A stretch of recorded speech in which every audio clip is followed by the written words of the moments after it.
There's a lot of talk these days about the widening gap between the haves and the have-nots. It's the topic for today's Megatrend because all kinds of new business and investment opportunities open up to us if we deliberately set out to cater to the 1%.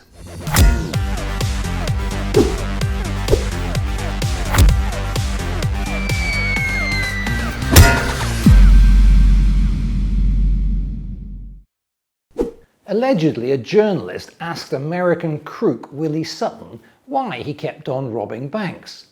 "Because that's where the money is," he replied. Well, that's not a bad maxim for anyone looking to build a business or an investment portfolio. Whatever the global economy is doing, the wealthy will always be able to spend on the things they want.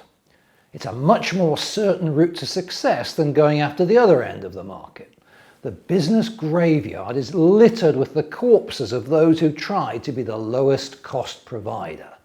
I suspect even the mighty Walmart could go the same way.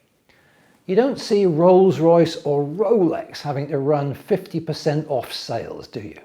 So if we agree that the affluent are the right target for finding business and investment opportunities, there are two obstacles that we have to overcome.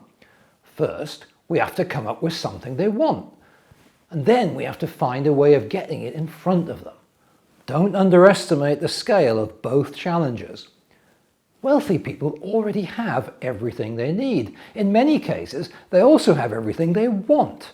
As you accumulate more and more stuff, you hit diminishing returns of satisfaction. The sugar fix is shorter. The novelty wears off faster. So you need to generate some desire.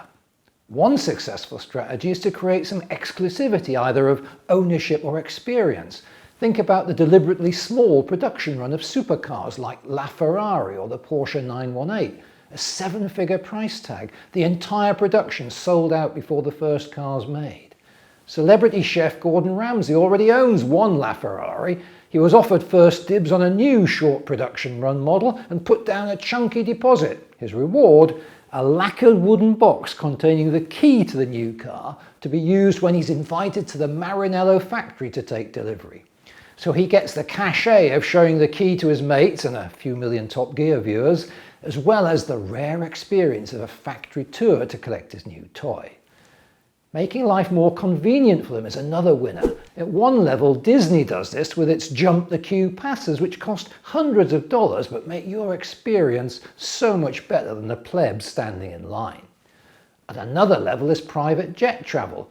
I spoke recently with one of the top sellers of private jets and was fascinated by her pitch. Nothing to do with leather seats or fuel capacity or speed. Everything to do with attending that important board meeting and still being home in time to watch your kids' football game. Thankfully, I don't have any kids, so clearly I have no need of a private jet. A friend of mine runs a security business that looks after the super rich, including presidents and billionaires. It's an eye-opener to see what lengths people go to, especially to protect their children. One client wanted his son to enjoy a cycle ride in the English countryside with his private school classmates. The operation involved a Range Rover, specially equipped with GPS tracking gizmos and extensive medical equipment, following at a discreet distance, while a second security guard posed as a friend of the teacher and joined the kids on the ride. Thousands of pounds invested so that little Johnny Rich Kid can spend an hour on two wheels with his mates. There's an important clue for business owners or investors here. It's making the emotional connection that opens the wallet to whatever it is you offer. So assuming you have a product or service perceived as useful by the super rich, how do you earn the right to sell it to them?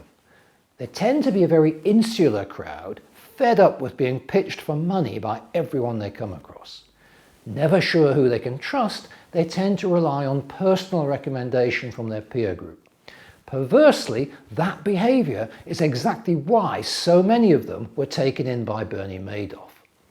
So bagging your first billionaire is the golden key to opening this market.